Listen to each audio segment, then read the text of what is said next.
Well, hey guys, Putty Tuck here. I'm Putty, I am Tuck. and it's a Happy New Year. It is a new year. Yeah, almost. We'll be there today, hopefully.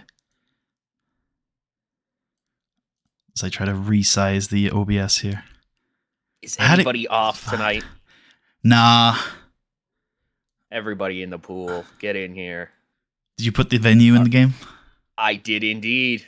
Excellent.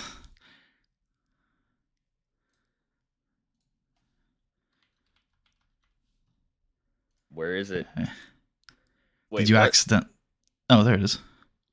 Why are there none? Because all the venues they would be in the Mid-South, because in the last game when this database was created, Kentucky was in the Mid-South or whatever, wherever it was, Southeast.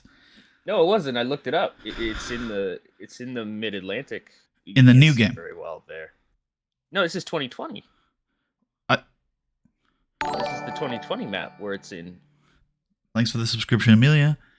Ooh, 13 months. Who knows? Thank you. Who knows then? And proud. No, I'm sure we've had this conversation before. We don't have to go into it too much, but I'm fairly certain Kentucky switched over to the Mid-Atlantic this year. Either way, this was a database from 2016 anyway, so if it was 2020, I'm pretty sure. Anyway, I think the answer is that this database was created before Kentucky was in the Mid-Atlantic. You still put it in the right place. Does this matter? No, it doesn't. No, it doesn't. You've put it in the right place. That's all that really matters. 179. Michael Hayes and The Undertaker are having positive interactions. Nice. Interactions. Oh my god. Got him. Owned. Fuck me. Hugo, Jeff Hardy, silly games. Yep. We doing anything here? I think tonight's a good night for a rib. Yep, I agree. I don't know on who, though. I'm thinking it's like a prank. Yep. Maybe Mark Henry. Sure. He's our, like, morale officer. Major prank. Sure. Success. Hurrah. All right. Raw intro. Actually, I think, but this will be part 2 of the angle. Because today we're doing a cold open. What the fuck? I know. It's fine. Just add a new part and put it before this part. Yeah. And this one, it's like tonight we're doing the Slammies thing. I know my instinct is probably the same as yours, and that's put Miz and Morrison in here, but I don't actually think they would be a part of this video at all. So maybe it's just maybe it's Bobby Lashley, Chavo Guerrero, Randy Orton, and Batista. Fuck. I shouldn't have closed that. Oh well. It's okay. It's not that much work to add. I'd go back to I would do what you just did. Quick add Batista. Or you can do the first part. It's up to you. Yeah, I think the first part is probably easier. Yeah, you're probably right. This way. It was Orton, Batista, Lashley. Chavo, and Lashley, yeah. Perfect. How long in the first part of that? 2 minutes. I would still just call this Raw intro, to be honest. Up to you, though. Okay, yeah, that works for me. It is still just the Raw intro. We're just doing a cold open. I call it hype. Hell yeah.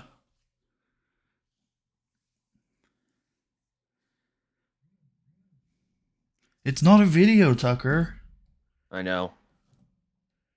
How dare you? How dumb of me. How stupid. How stupid can I be? Well, we can find out throughout the course of this show. All right. I think we should do some sort of like Miz and Morrison introduction to the Slammies. Yep. Hello, folks. Welcome to the Slammies. We're really cool men. Yeah, they tell some jokes. Yep. I like working the crowd on this one, actually. They're going to be segment hosts later. Yeah.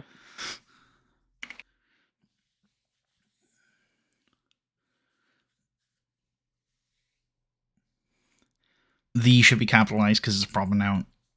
I guess you're right. Yes. How stupid can I be? 3 on this? Yep, I like it. Awesome. Generic, I guess. Yeah, I think so. Sure. Now, yeah, we have to make. I guess we have to. I guess it would be very difficult to script him all night. All right. Now they're going to spend 1 minute hyping up, or I don't know if that's the right word. Yeah, it probably is hyping up or introducing our first category. It's the female superstar of the year. Oh, shit. And here are your nominees. So, yeah, 1 minute on this one. This, you can call this female superstar of the year.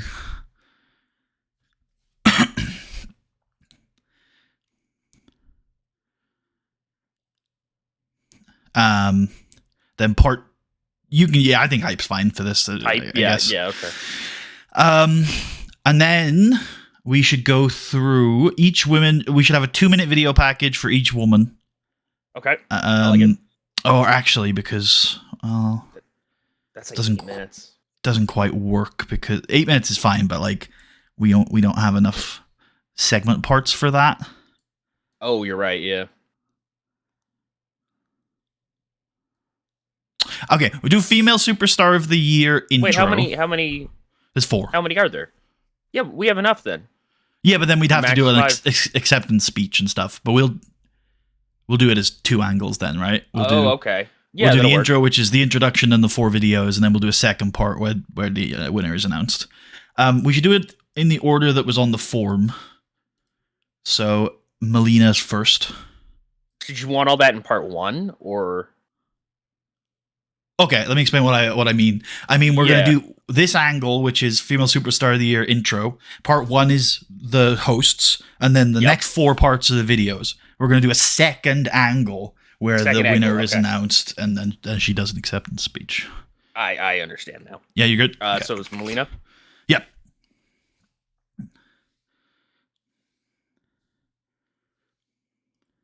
Okay. It's probably better to copy, so then you keep all the details. That's a good call. That's a good call. And yeah, that's nice that the person that you've added previously will be right there. Beth Phoenix is number 2. Nice. I just looked Chavo Guerrero. I was like, that's not his category. Mickey James. And Nat Hart.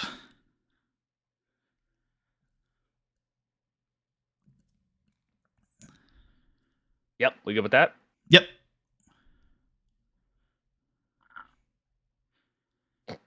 Intro. Yeah, I guess so. I mean, it's a pretty informal night. I'm okay with a lot of improv. Yeah, it should be that bad. Okay, part 1 of this is going to be the hosts introducing. So here to present the female superstar of the year is Trish Stratus. And so we can go segment host for Morrison and Miz. Trish Stratus cameo appearance on this one. Yep, I like it. We're gonna keep that. That's like a minute, 2 minutes? I think a minute is fine for that, yeah. Yep. And then part 2 will be the winner. And so I will announce the results here. We've got... So good. In 4th place with only 2 votes is Mickey James. In 3rd place with 7 votes is Nat Hart. In 2nd place with 8 votes is Melina Perez, which means the winner of the Female Superstar of the Year with 14 votes is Beth Phoenix. Cutting a promo? Yeah, I think so. Take Trish out of this angle. I don't think she just needs... She's going to announce it at the end of part 1. And like, I understand. Scutter off screen. Run. 3 to 4 minutes? What are you thinking? I like 3. Yeah. Okay. Yeah. Beth Phoenix wins Female Superstar of the Year. Unreciprocated major victory for Beth. Sure. Yeah, I like this. Stay out of my way.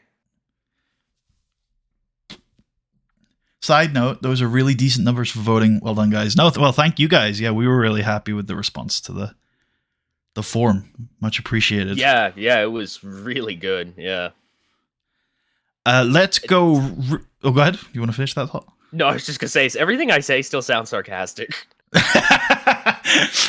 Let's go ringside, where Michael Cole and John Bradshaw Layfield have set up a booth, and we're going to pretend that. Actually, no, there is no ringside, is there? Let's go to John Bradshaw Layfield and Michael Cole in the crowd who are sitting together, and they're going to introduce a VT where they said they've put together some of their favorite moments of the year on SmackDown. And for JBL, it's his return and victory at WrestleMania. Yeah, but say he doesn't have many.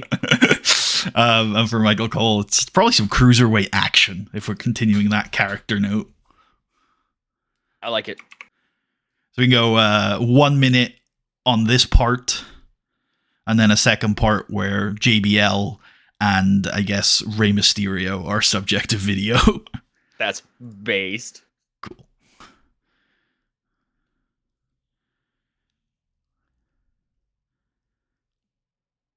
I can go 2 minutes on that.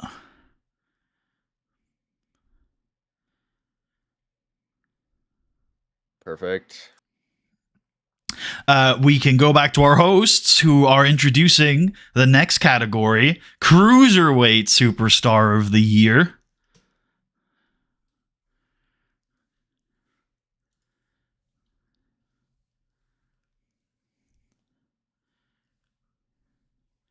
I think we did like this. Yep. I think it's 2 minutes. Yep. Cruiserweight Superstar of the Year intro.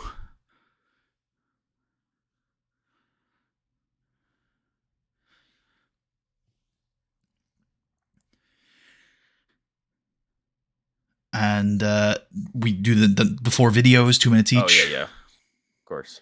All right. Your nominees are Roderick Strong, Christian,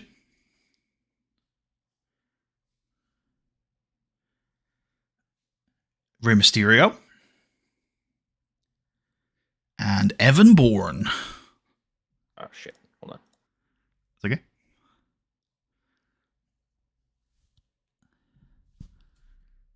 Okay. And that's that angle. Why is it longer than the women's one? I guess yeah, why is it longer than the women's one? I guess 2 minutes instead of 1? Was a minute. Let's do 1. Yeah, that's fine. I think that's completely fine. Okay, and then the hosts will say, and here to present Cruiserweight Superstar of the Year is Dean Malenko. Objections are welcome to any of these presenters. Nope, and I don't have them for every category, so I'm going to need help later. Oh, that's fine. Yep. Cool. Yeah, we'll just leave this like this. Leave it blank for now. Yep. 2 minutes. And then Dean Malenko will open up his envelope and go in last place. It was actually a 3-way tie for last place in Cruiserweight Superstar of the Year. So with 2 points each was Christian, Evan Bourne, and Rey Mysterio. And with 26 votes, your Cruiserweight Superstar of the Year is Roderick Strong. Let's have Dean Malenko make a cameo appearance in this second part, because I think there's going to be a minor bit of tension between Roddy and Dean. Shit. I think this was 1 minute initially in the other one. It was, and then this I think we can go 4 on. Yep. And Roddy's going to... I mean, Beth's obviously going to talk about how she was disappointed she didn't win the title on Saturday, but she plans on getting it eventually. And Roddy is going to say, yep, I kicked Rey Mysterio in the head on Saturday. I'm coming for my belt. Based. This is... Does Roddy have a storyline? I don't think so. I don't think it's worth adding people who don't just... Nope, I agree. Yeah. I agree. Cool. It is what it is. It just is what it is. All right. Were we gonna do one more category before the match? Let me do wins, so it's the same format as the other one. Cool. all G. The hosts, we go back to the hosts who say that we'd like to take a moment to remember those who are no longer with us that we've lost this year. Like it. That's a good move. Pictures up on the screen. Yep. In memoriam. Yep. That's it. That's what I'm calling the angle. Cool. How long is it? 2. Working the crowd or segment host? Segment host. Yeah, I was down to do work the crowd, and I thought about it, and I was like, that's kind of insane, isn't it?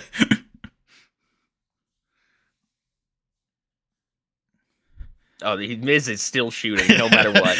Well, yeah. We cut to a video, 1-minute video, where... Oh, yeah, yep. Oh, no, this can be a separate angle. Okay, yep. Yeah. I see. Okay, yep. Yeah. Not all of the categories we're going to do as, like, big presentations, so this is just going to be show of the year, and it'll show a few very brief highlights from the shows. Yep. We can put in Jeff Hardy and John Cena as subjective video here. As joint fourth, we had Survivor Series and Stairway to Heaven with 4 votes each. In second place with 11 votes was WrestleMania 24. And in first place with 13 votes was SummerSlam, Moscow 2008. Nice. Yeah.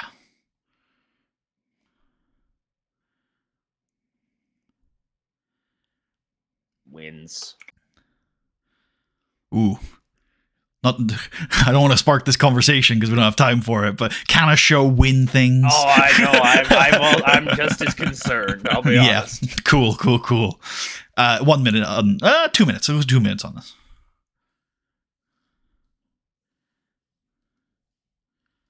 Okay, looking good. Up next, we go back to the hosts who introduce the next category, which is the tag team of the year.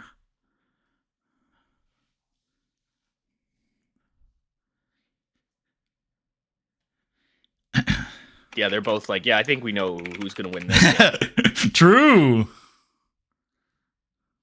I like that. 1 minute on that, I think, was the format. Yep. And then we can go 1 minute videos for these. I think that'll help us with timing. And I don't think there's as much to cover with the tag. Because with the others, I think we would show like their best moments and like explain their journey this year, whereas with the tag teams it's just like, these guys are cool, here's some spots. Your nominees are Paul London and Brian Kendrick. Shock. Oops, I think I've got the wrong order for this one, but it's okay. No, I have the right order actually. The Miz and John Morrison. Really fantastic young men, really just the best. I like these. I like the look of these guys. Tyson Kidd and Jack Flash Evans. And Seek and Destroy, which is the team of Shark and Predator.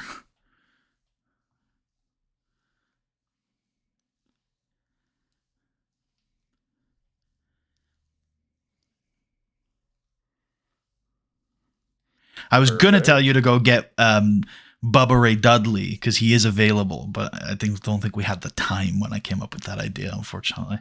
So that is an excellent idea. He just fucking try to heal himself out. Do you have an idea of who can present this award? Arn jumps to mind. Oh, Arn's a good one. Ron Simmons, I've just thought of. Simmons is also pretty good. Yep. Charlie Haas. Yeah. Yeah, no, I feel the reservation. On, like, active That's fine. Workers. That's fair, actually. I feel like it's Arn or Ron. Sure. You take your pick. I'll take Ron then, if I'm going to pick. Absolutely. Cool. How did I do this? What? Segment host, and then cameo appearances on the... Yeah. Ron Simmons announces that the results for the tag team of the year are in last place with 2 votes, Tyson Kidd and Flash Evans.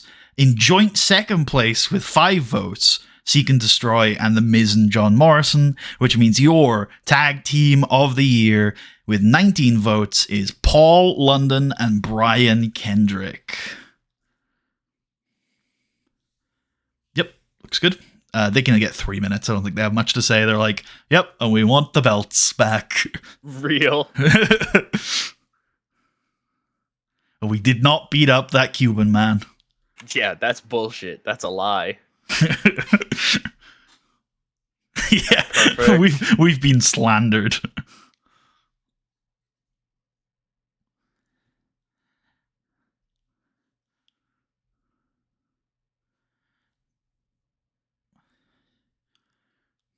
Oh, yeah. Go off, King. We'll go back to our hosts, who will have a 1 minute segment host angle, where they tell us that earlier tonight we had a match here on Monday Night Raw that we'd like to show you. It's the tag team match between John Cena and Edge versus Chris Masters and Kenny Dykstra. Now, I've done a little looking at this, and I know it's not perfect, but I think the best way to do this is to create a pre-taped match type that is held in location cinematic. Now, I know it's not quite a cinematic match, but I've looked at it, and I think it roughly fits the bill, and it works for our product. Okay, so you tell me what the hell I'm doing here. I don't understand this shit. Yeah, I think we might have pre-booked this match, so we might need to go and start by changing the match type here. Yeah. So modify booking. Yeah, cool. You can just click that 2v2 match type, the generic 2v2. Yep. And then we're going to build it off that. Yeah, if you click add new match. I would literally just add record name 2v2 pre-taped. Change match held to, I think it's on location. Yep. And then turn default match to no. Yep. I think that's just it. Oh yeah, you can change the description. But it's been pre-taped. Yeah. All right. Cool. And then yeah, I think you have to click pre-book first. Oh, We're not actually booking it right now. Yeah, and there we go. There we go. A 19, yeah, if you're okay with that. That's what I think we need. Cool. And then I would just have the baby faces win. Make sure my best staff is on this.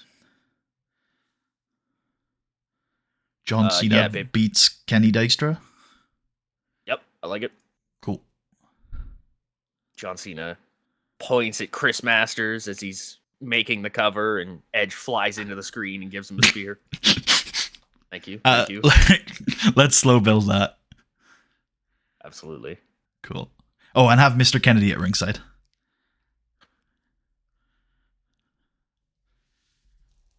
Cool. We come back, and it's another one of those videos for the categories that's not going to be on screen today, and that video is for Feud of the Year. And you can put in. Well, actually, I'll quickly run through the votes. With four votes, it's Mr. Kennedy versus Raw. With 5 votes, it's Psychosis versus Rey Mysterio. With 7 votes, it's The Undertaker versus Kevin Nash and Chavo Guerrero. And the winner of Feud of the Year is Edge and Randy Orton with 14 votes.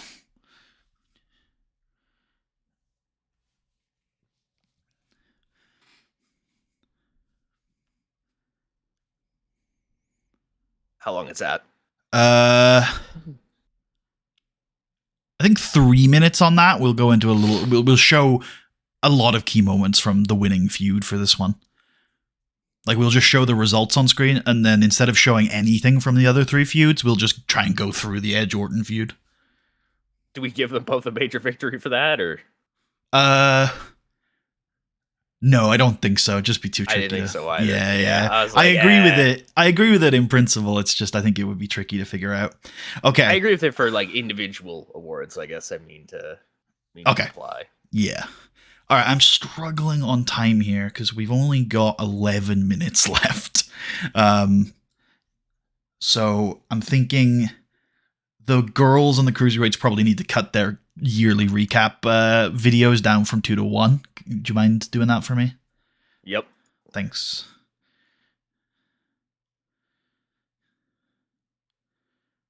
Cool. That doesn't actually take as long as I thought it was going to be.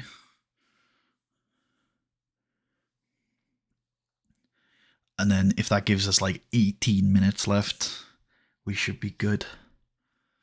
See, 19, I think, if my math is right there. Oh. Cool. So Yeah. let's do our second to last category, which is Breakout Superstar of the Year.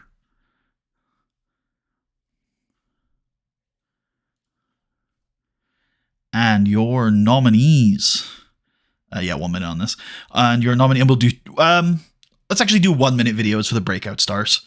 Nominees are Drew McIntyre, beat Triple H for the Intercontinental Championship. That'll be the thing we show, basically. Vladimir Kozlov has been competing for the world title all year.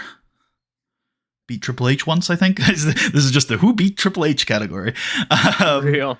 Kofi Kingston broke onto the cruiserweight scene. Triple H. No, unfortunate. And finally, Beth Phoenix, who won Female Superstar of the Year earlier tonight. She could be a 2-time Slammy Award winner in her first year. Oh, yeah, you bastard. And then presenting Breakout Superstar of the Year is Kurt Angle. Oh wait, we couldn't get him. Who do you think? The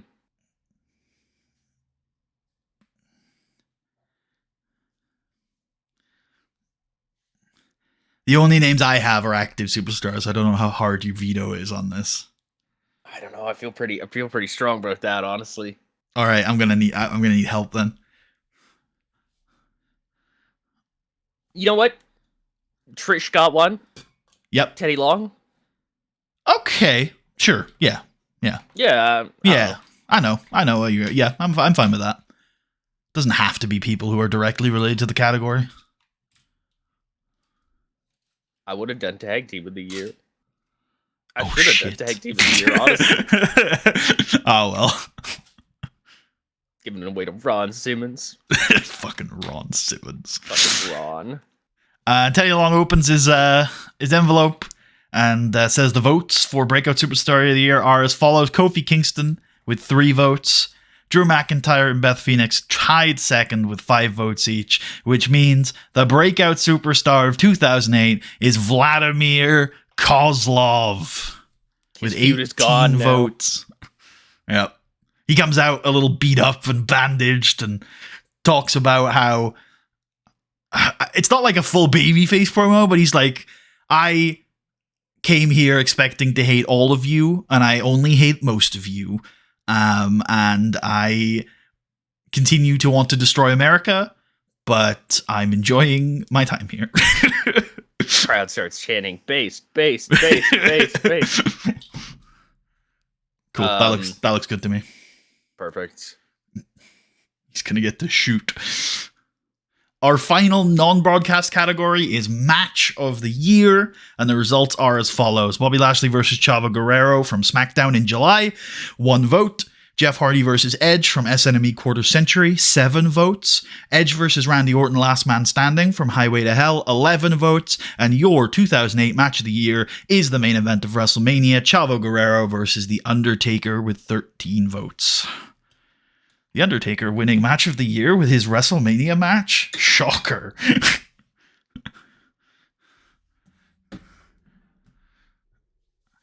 I think we should forgo the Match of the Year category, buddy, and just have a Story of the Year. How about that? Is that a specific reference to anything, Tucker? We're not a wrestling company. We're a story company. We're a storytelling company. Storytelling, yeah. Let's go 3 minutes on this, same as the feud one, where we just show a lot of the match. Yeah, absolutely. Cool. And damn, I thought I was allocating my time well.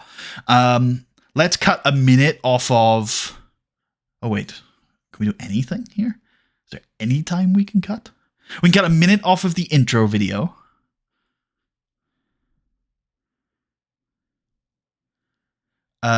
We can cut a minute off of Miz and Morrison's introduction. We should cut a minute off the memoriam segment. We can. Yep. Let's do it. That's so fucking funny. I mean, there probably aren't that many guys on it. That's fair. I can't think of any off the top of my head. It's a wait. If they died from like drugs or something, we're not acknowledging that shit. They never worked for us. What are you talking about? Yeah, I suppose. Or although we're a little different, we're working closely with Chris Nowinski to help people who have brain injuries. So maybe they're the steroids thing. We deny it frivolously, of course, but yeah, I don't know. Maybe we have funded rehab for various superstars. That's true. We're pretty good for that. All right, it's the main event. It's the male superstar of the year category. It's the big one. And introducing your nominees, we've got Randy Orton. 2 minutes on. I've allocated enough time that we can go 2 minutes on these videos. Oh, excellent. Yeah. Randy Orton. Next is Batista, who I was going to have talk to us via satellite earlier tonight, but we've ran out of time. Up next is Chavo Guerrero. And the last nominee is Bobby Lashley.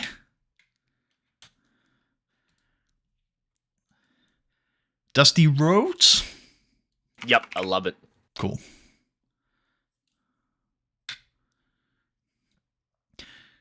Dusty Rhodes opens his envelope and says, in joint last place, with 6 votes each, is Randy Orton and Batista.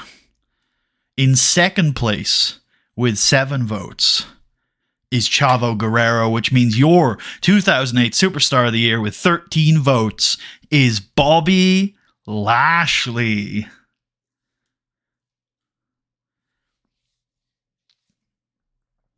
Four on that?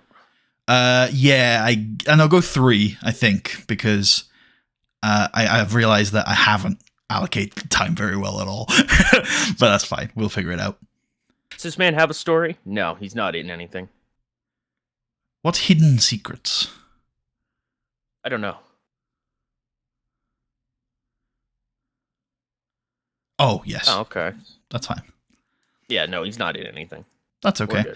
We were going to make a an Idol Stevens, Bobby Lashley storyline last week, but we kind of forgot.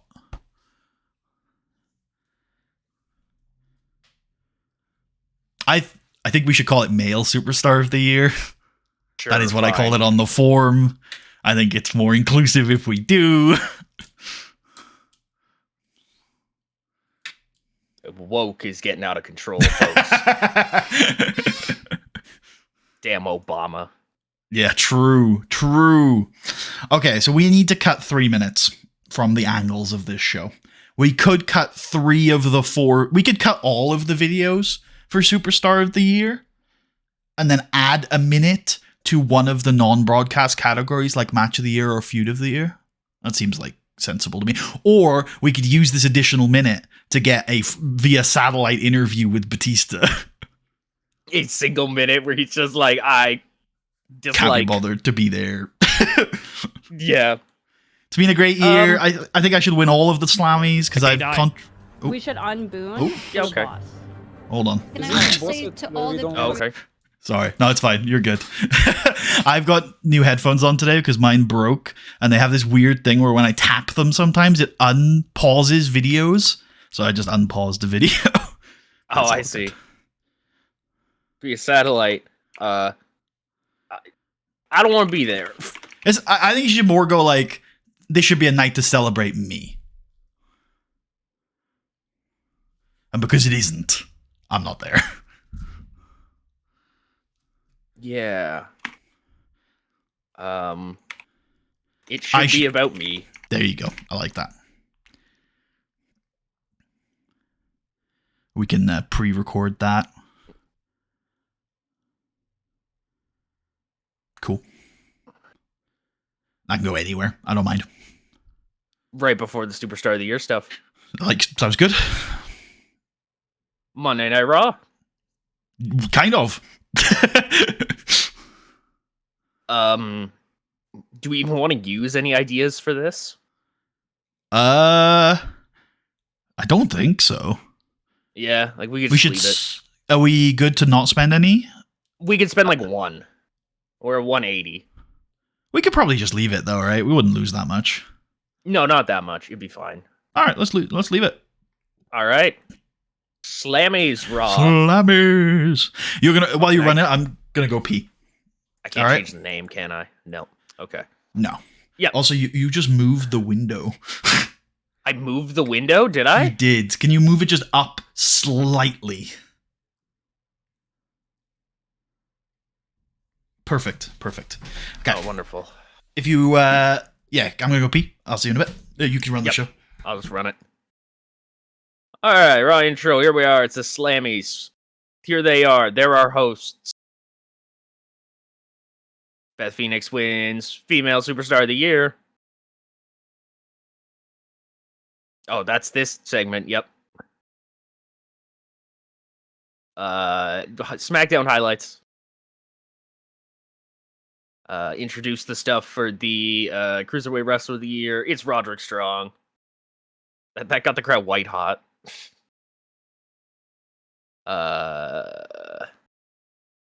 This is the In Memoriam segment. Event of the Year, SummerSlam 08. Tag Team of the Year. It's London Kendrick. I don't know what this version of them just talking is. I guess I can go back and see. Oh, that's throwing to the tag team match, obviously. Wrestling. I'm back. What's going on? Wrestling. This was The good. industry leader production values was Yes. added to the cinematic style match. Oh. Yeah. Oh. Yeah. Edge and Orton win Feud of the Year. Breakout Star of the Year nominees. Vladimir Kozlov wins it. Morrison's gone stale mid-show. Like, literally mid-show. That was not there before. Should we go tweak? I guess so. Chavo and Taker are match of the year. How have these segments been doing? Are they okay? Oh, we can't. We got to make a new one. Well, it's legendary, though. Do we just accept the staleness for a little bit? We could. I'm down. I'm down. Okay. Batista via satellite. Based. Ah, here Nice. we go. Superstar of the year.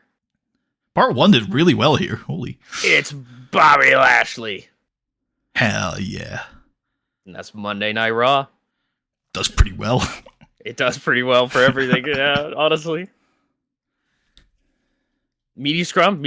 No. Is it even available for TV? No, it's not. All right, let me get out the recording software. Yeah. Turns out I can't give you pictures, Oh, okay. but I can. OBS, what's going on, buddy? Open up. Can you access that? I just DM'd you a link. Oh, okay. Yeah, let me see where this will open. Okay, yeah, I got this here. Yeah, I can see all this shit. You see there's 2 sheets down the bottom? Yep, I can jump to Just- the other one too. If you go, the other one's going to be way more useful, I think. Yeah, okay. Yep. I got that. Let me make it Cool. like a decent size to look at. Sure. What do you think, like that? Yeah, I think it's fine. Bit bright. We should warn people before we get it up, but yeah. Okay. I can sim one more day, and then we're gonna start it up. on the- Nice. Nice. Let's Sarge, fucking nice. go. Do you want to feud with him, Sarge? Do you want to feud Literally. with him? Sarge, get out there. Take a bump. What? Oh. Shit. Shit! It's okay. You saved before you ran the show, right? Well, you don't have to like close down the game. You can go to menu. Press no on this. Well, I'm already in it now. Like, Okay. Oh yeah, that's true.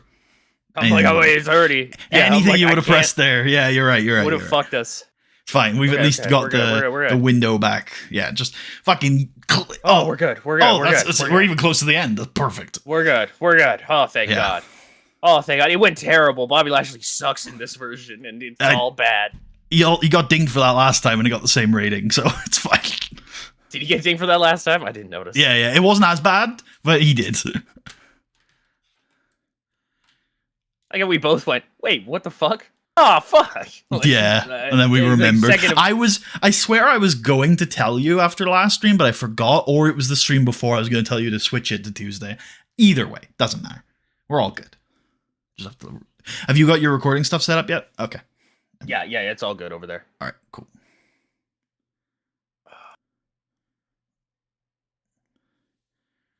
Perfect. Jesus. We're good. The moment, like, my brain, like, it just, like, was like, oh, Sarge isn't as good high on Vlad. Sarge isn't happy. Damn. Okay. Got this image. I've got this stuff. Minimize this. Got that there. That's perfect. Who's this guy? We should sign him. I was about to say, is that who I think he is? That is who you think it is, yes. Oh, okay. Can't hinder him. I don't get it. You can't hinder the gender? Wasn't that a thing? His name is Raj. Oh, sorry. You can't barge. No, that just doesn't work. Oh, New Year's Eve graphics. Sick. Alright. You ready to do this? Yeah. Alright, Oh, wait, hold on. What the fuck? Say something? Hello. Testing 1 2 3 4. 1 2 3 4. Okay, OBS isn't picking up you or me. Oh. What? Just click on the settings thing and see what the audio sources are, I guess. There we go. It went to default, which should be the things I'm now setting it to. Anyways. Testing? Fucking weird. Hello? Can you hear me? Yep. Cool. No, we're good. We're all good on here. It's All just right. fucking weird. I don't understand my computer and what kind No. of demon is in it that consistently switches what my default device is when I've set my default device to be the devices that I use, damn it. It's probably Piscosis. Real. All right. Let's in 3, 2, 1. Hello, folks. We've made it to the end of 2008. Can you believe Holy. it? That's crazy. In a moment, we're going to get barraged with.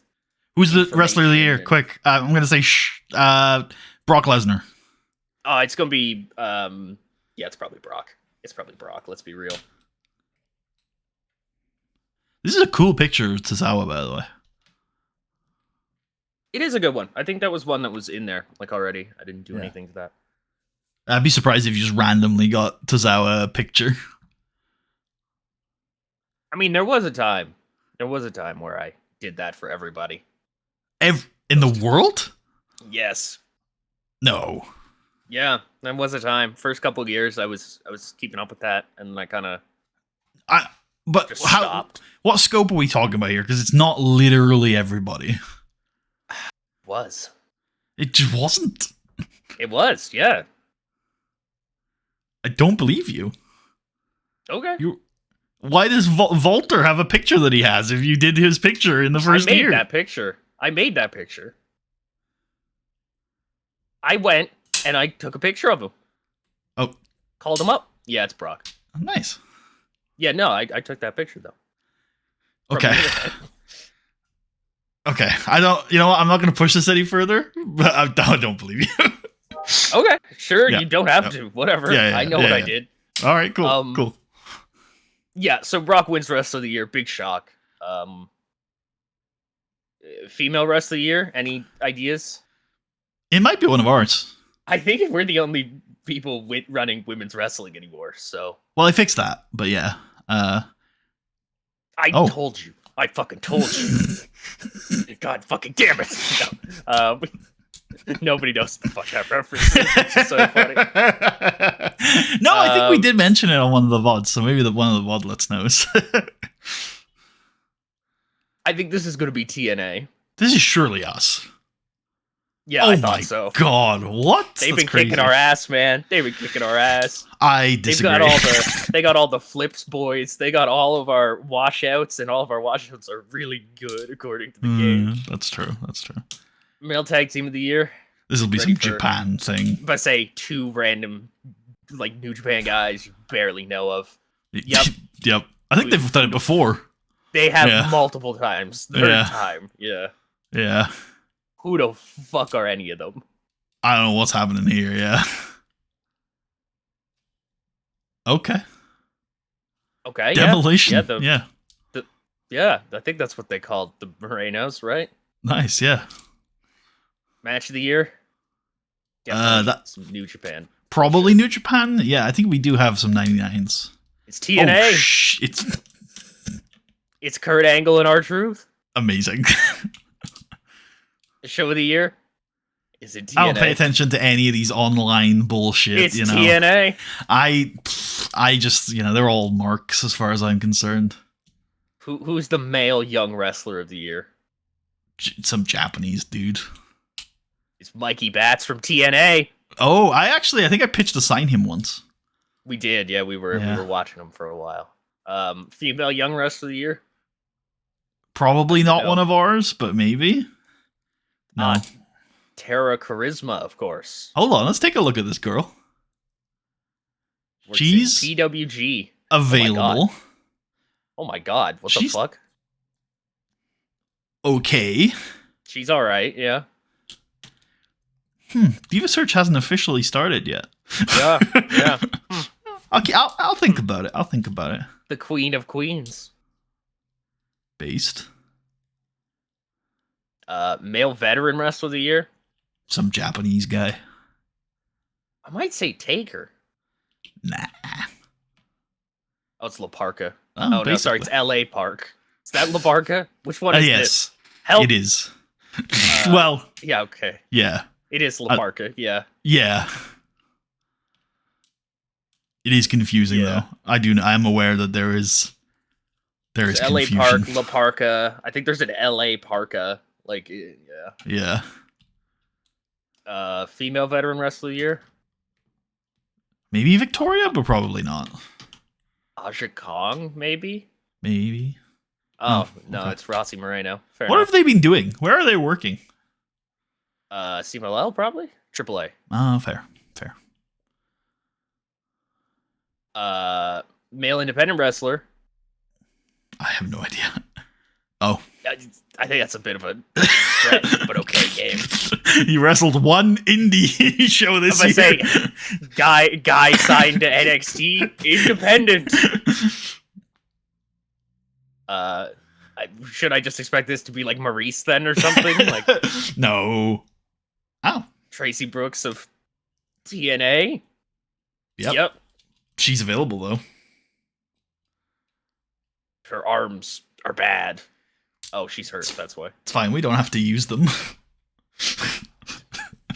Male manager of the year? Armando Alejandro it's gonna be Estrada. Better not be. Oh, it's Chris Jericho of TNA. Amazing. Big. It's his second time he's been given the honor. Time. Amazing. Female manager of the year? I don't even know. Tori Wilson. Even know we had those. It's Maurice. Oh, that's nice. For her work in our dev fed, I guess. Yeah. Male play-by-play? Probably not Michael Cole. No, maybe Jim Ross. Probably not, though. No. Gira Fukuzawa. New Japan guy, I guess. Loyal to Noah, works New Japan exclusive Don't Britain. All right. Don't question it, Tucker. Male color commentator is Mick Foley Bullshit. of TNA. Bullshit. Female color commentator of the year, probably gonna be Trish, because it might be the only one. No, it's Mistress Betty, of course. You said you did everybody.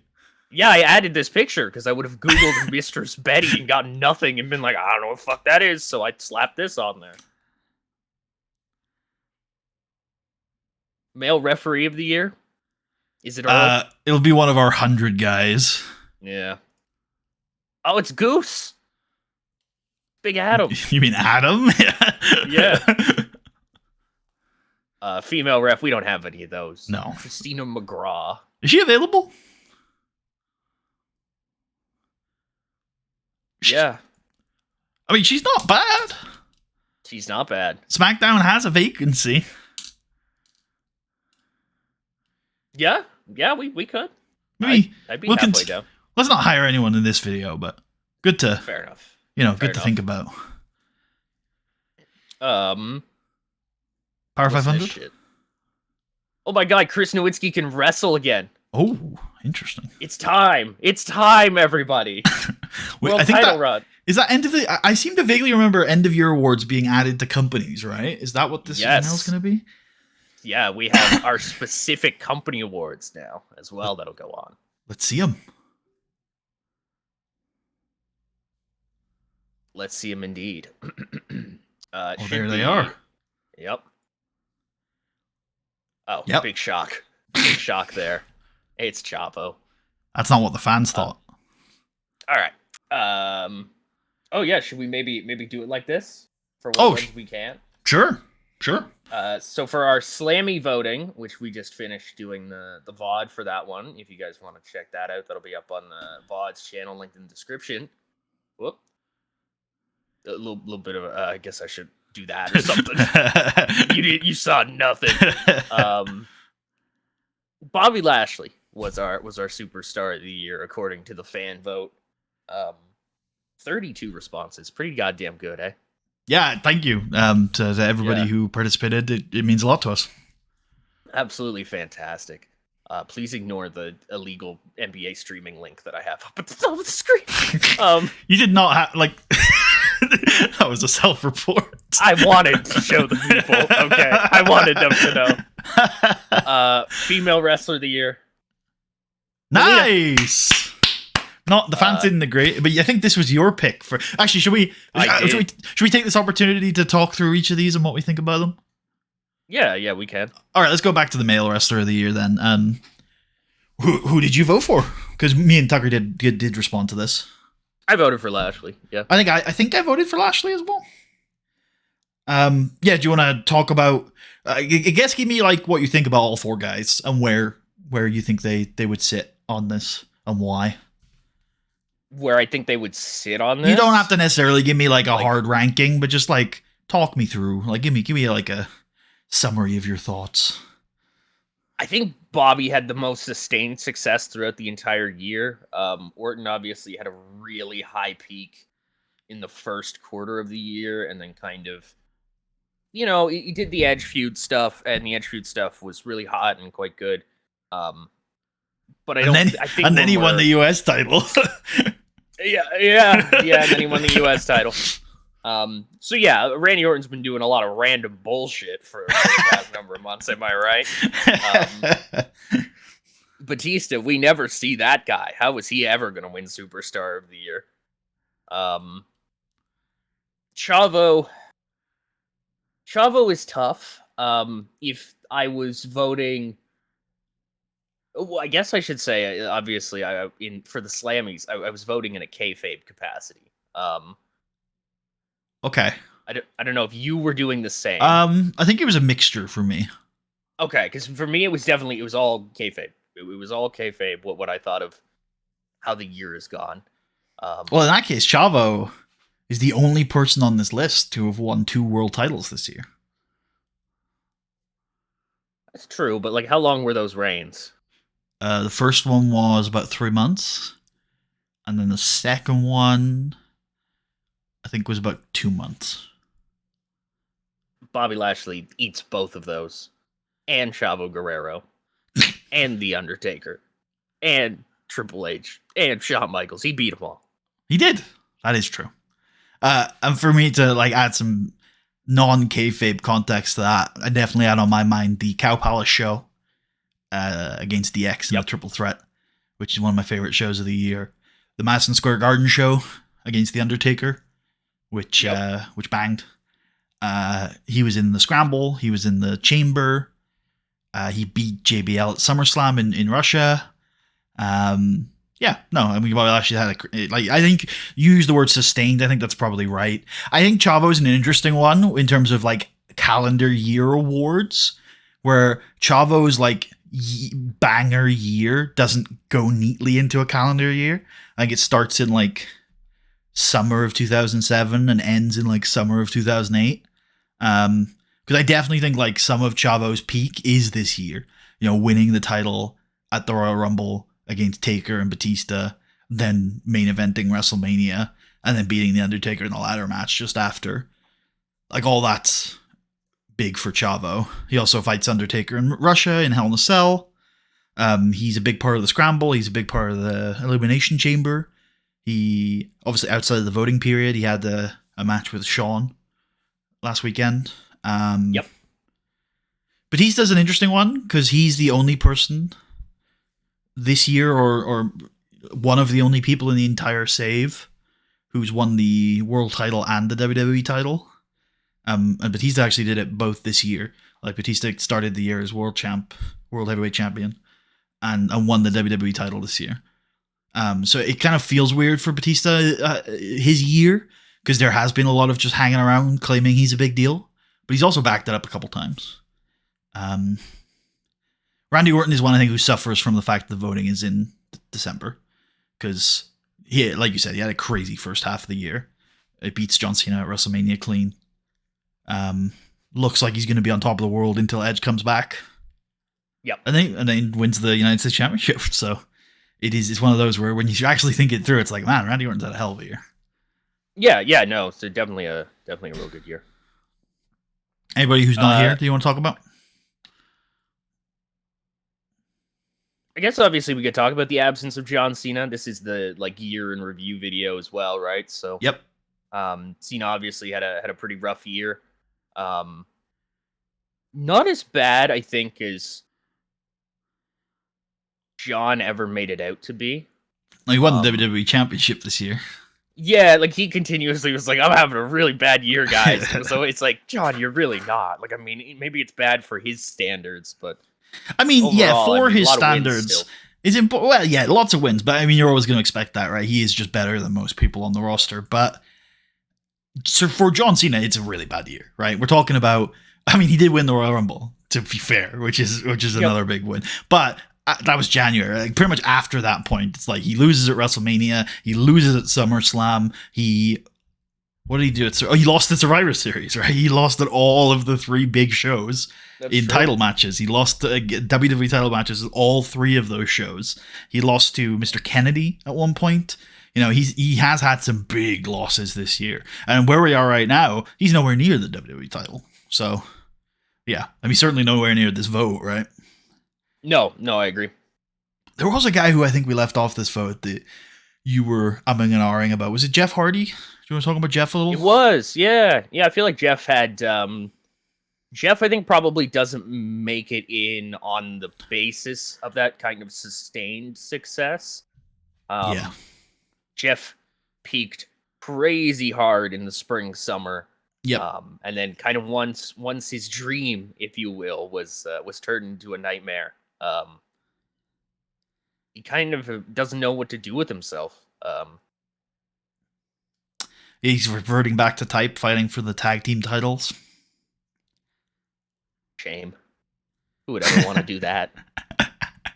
No, I mean, there's no shame in that, but Jeff, I think, thought he was past that point in his life. So, right. Like I said, reverting to type. And yeah, Jeff's had a great year, but I think, like you said, just misses out on these 4 guys. He's probably close to a few of them, maybe Chavo in that respect, but I think Chavo gets in over him for me because of how important he's been to SmackDown. Yeah. No, I agree massively. Okay. It's so weird we're in a reality where it's just like male wrestler of the year, Chavo Guerrero Jr., and we're like, yep. Yeah, I mean, for the last 2 years, I've been viewing him as like the best wrestler in the world for certain WWE just so fans. Crazy. Yeah. It's just so crazy. All right, okay. So female wrestler of the year, Melina Perez there on the... Oh, can I send that away? It's just going to be up there. I don't know. I don't use Google Sheets. I'll be completely honest with you. Fair enough. We're going to expand this slightly then. Sounds good. Okay, so you can see our fan voting for the Slammies there. You had very strong opinions on this. I did. I thought you did. You were like, it's a travesty. You were like, fuck the fans. They don't know what they're talking about. True. Sorry, they know nothing. No, but I think you were I think it was Nat Hart, maybe, that you were like... No, I was... No, I was against. about Melina. I know, yeah. Yeah. I think you were like, Oh. how has Nat Hart got that many votes? I might kind of stand on that, honestly. What has Go on. Nat Hart done for me lately, or in the past 2 16 years. months? Yeah, like Carried the SmackDown women's division, Tucker. yes, Yeah. 2 matches a year.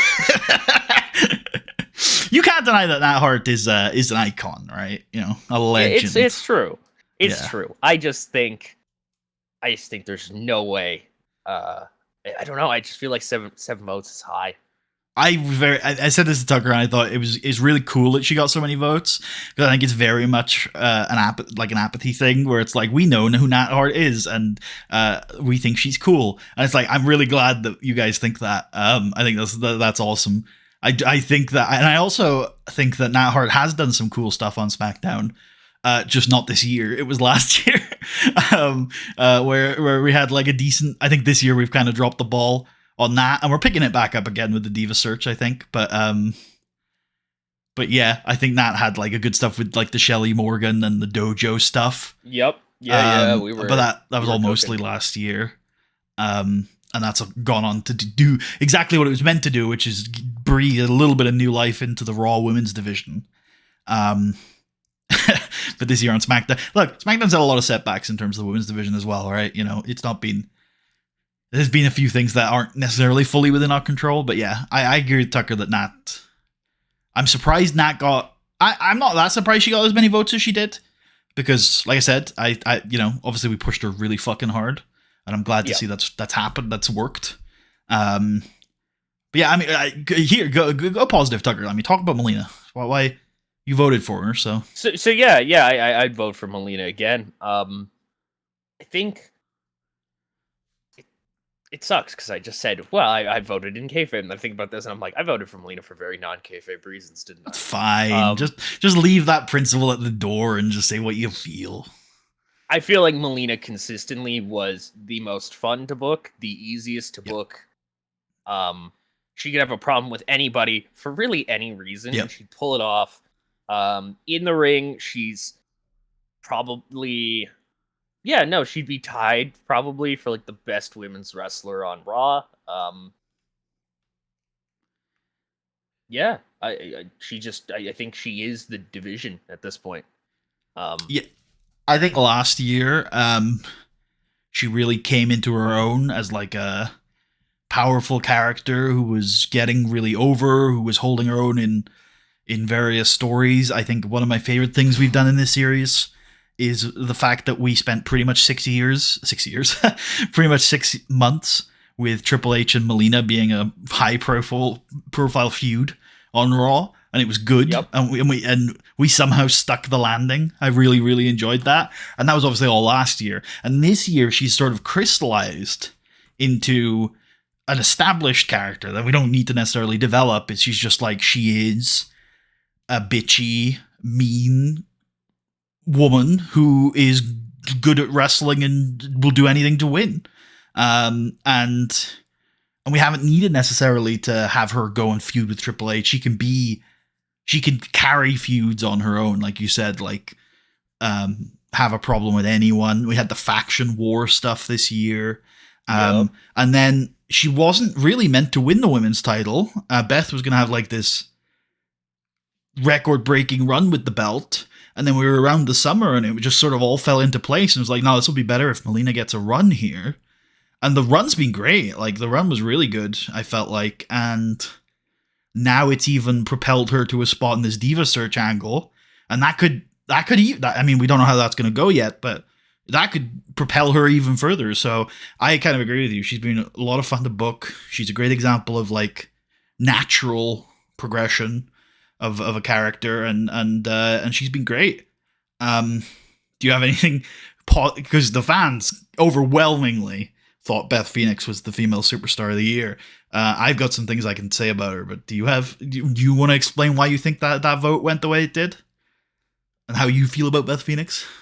I mean, Beth had like a really strong year. She was presented really strongly. She is I mean, yeah, she's the baby face. Kind What's the word of. I'm looking for? More of a Yeah, tweener. yeah, kind of. She is the most likable winner in the Raw Women's division. Yep. Yeah, I think Beth Phoenix wins a lot, and she's likable. I agree. I think the Mickey James feud has helped. Do you want to talk about that a bit? Yeah, I guess so. I don't have a ton to say about it, honestly. Are we looking for like a recap of it, or just my thoughts on it? Your thoughts is good. Yeah, I mean, I've liked it. I think A little recap, maybe like a very short recap, so if people who haven't seen all year can know what's going on. yeah, essentially, God, it's a little messy, but I'll land it. Mickey felt like Beth Phoenix, being who she is and at the level that she is, Mickey James would, or sorry, Beth Phoenix would be more of a hero, I guess to say. Mickey James felt like Beth Phoenix, like kind of left her. Um, was she hurt in a tag team match? Was she beaten down after a tag team match? Either which I way. don't really remember. Yep. Yeah, fair enough. Beth left Mickey, and Mickey took that shit personally, and essentially it's just said, you call yourself a hero, you think of yourself as, somebody who's better. You're not. You're an ass. And Beth Phoenix's response was just, yeah, no, I've never said I'm a hero. I don't know where you got that from. I'm just here to win. Yeah. But Mickey James ends the year as women's champion. That she does. Again, another just thing that just wasn't planned, just naturally sort of happened. I knew we were going. I knew we were going in this direction fairly recently, but definitely didn't have it planned all the way back in January or March, anything like that. And now, I think we kept Trish and Lita a little longer than real life. Not that much longer. But we ended up setting ourselves up really well in the division. And I mean, if you look at these names, they're all going to be here for another 5+ years, probably. So, I think we have a really, really strong women's division now. All right. What we got next? Oh, we got male tag team of the year. I don't think we have a female one. We don't. Understandable. It's London and Kendrick. Big lines up. Shock there. Yeah. Yeah. Is tag team one next? Nope. No. Where do I gotta go for that? There it is. Try to. You had it. Try to use the scroll wheel. Oh, that actually works. Book. There you go. There you go. So yeah, resounding victory for London and Kendrick. Yep. Yeah, they are our tag team. Yeah, this year is interesting, of course, because they swapped over to Raw. It's very, very different, their experience on Raw.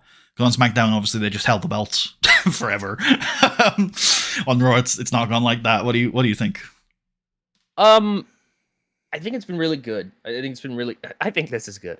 I think it's been really good to change the pace up a little bit for London Kendrick. Them kind of initially coming in, and Raw having a lot of kind of what's the word I guess I'm looking for?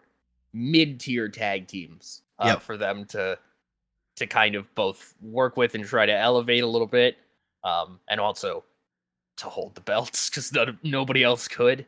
But the thing that has, I think, come out of the London Kendrick run is that we kind of had to make the Miz and Morrison more of a big deal.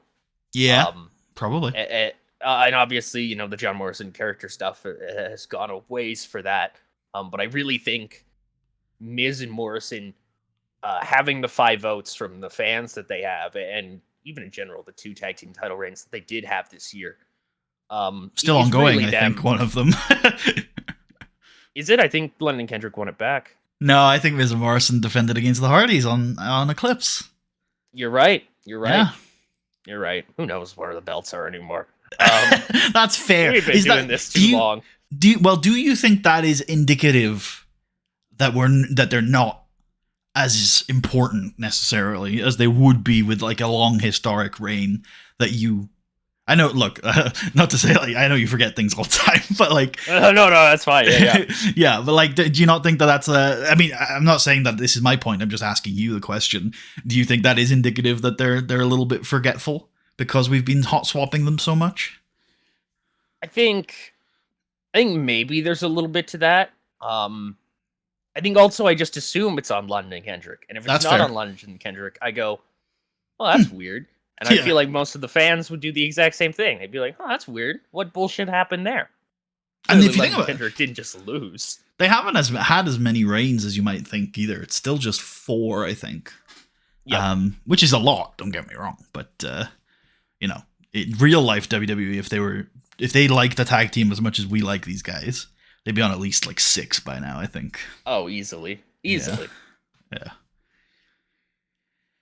Do we want to talk about any of the other teams? I mean, I'll take a moment to talk about Kidd and Evans because I've been thinking about them a lot lately. It's really difficult with those guys where I feel like I sort of want them to move into an era now where they're sort of just wrestling because they're kind of untied from their faction, but I don't really care to give them characters in a sense. I just kind of like the idea that they go out and they have entertaining matches. And I still think that's cool, and I think that is where we're going to go with them. But my problem is when I like look at a guy like Jack Evans, and I'm like, you're not that good. I'm not that excited about watching you wrestle. But I do think that they have a really good dynamic with Kidd being, having the ground game and the fundamentals, and Jack having like the hot tag stuff. I still think it's just one of those where I think it's difficult to go into an era and be like, we want to book these guys wrestling in exciting matches. Sometimes that's difficult and they just kind of fall by the wayside. But they're a cool tag team. I also think this is a small thing that I've thought for a while. And I think it might have been not my mistake, because I obviously know that they're different people. But I think more and more as I think about it, I'm always like, man, if we had Evans as tag team partner instead of Evans. Yeah, who is that again? That's on Helico. I think. Yeah, I thought it was. So yeah, I think on Helico's like pretty good. Like not like a world beater by any means, but I think he's pretty good, all things considered. That's my instinct too, but I also thought Jack Evans was really good until I watched some stuff from him recently. So yeah, I always kind of knew what what he was. I've always just kind of been like, yeah, we just got fucking Flips man here, But it's not that. So that's not the problem for me. I'm good with Flips man. You like Will Ospreay for fuck's sake, right? It's just it's just about how good the flips Absolutely, are. I do. And it's and I think Jack Evans doesn't have cool flips. I think they look like he looks like he's doing gymnastics. I also think they're a little sloppy. Evans is flipped. He always looks like he's seconds away from dying terribly. And he never did. So good for him. You want to talk about the other 2 tag teams? Because I think we've talked a bit about Miz and Morrison. I guess let me talk a little bit about Miz and Morrison, and then I'll hand it over to you for Seek and Destroy, because I know we've had conversations about that, and I think your thoughts on Seek and Destroy are a lot more interesting. You talked about maybe moving away from the Morrison stuff. I think, to your point about the Lundrick necessitating Miz and Morrison happening, I remember we had this conversation about essentially if you wanted to do your Morrison character, we have to like break up the team. And I was like, we kind of need this team right now. I think they're really important to the division. And they've gone, for me, from strength to strength in the last, 3 months. Moving from doing the dirt sheet stuff with Chris Masters, with Mr. Kennedy, being on his team for Survivor Series, the Armando Estrada mystery that is still unraveling, I think is actually going really well. They hosted the Slammy Awards. They've just got this vibe about them that they're, pretty dislikable, but not hated guys who act like they're famous. And I think that that's really cool, especially in, with the Batista story that we're doing as well. I think Raw has found its identity at the back end of this year in a really nice way. And that's, if we get time, I want to talk about what's happened to SmackDown this year at some point in this video, because I'm really happy with what's happened to SmackDown.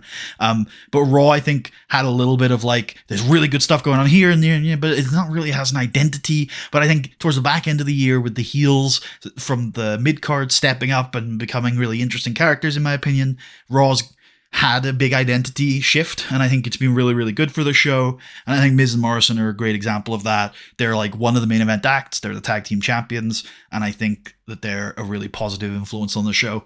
And I'm happy to see them carry on into the new year. So Seek and Destroy, I love them. I love them.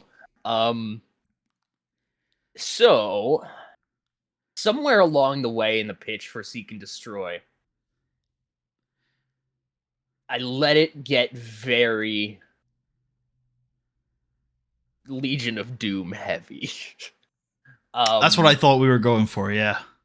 So when I had first thought of we'll bring Predator into team with Shark, I thought of something a little more understated. I cannot lie. I was envisioning the big Bruiser Puro teams. You know what I mean? But Shark already being a guy who, I mean, the Shark name is from his run as a Road Warrior Shark. Yes. It did just kind of make sense. Slap paint on him. Have them yell and scream about how they're going to drain the oceans and drink the sky. And I think the problem also is that the big Puro teams needed good tag teams to fight.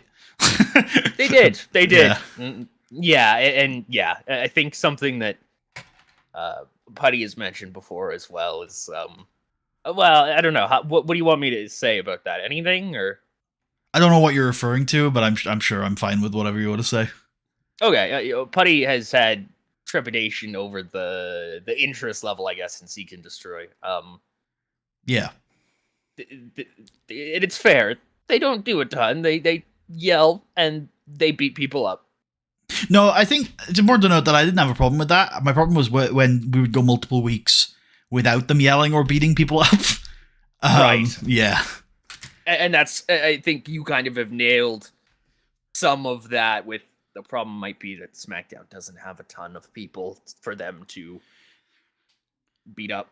That's it. And that's why I think, around the autumn, I was like trying to push the Elijah RSD team as a big, because I was like, okay, that's a fight we can get behind. I think maybe I hadn't realized you were going for that Puro vibe. I think my advice to you, had you told me that, would be like, okay, well, make sure you've got some big fights, and it doesn't have to. They don't actually have to be good, right? Just tell people they are. Have this team and be like, oh my god, this is gonna be a war, and then rely on that.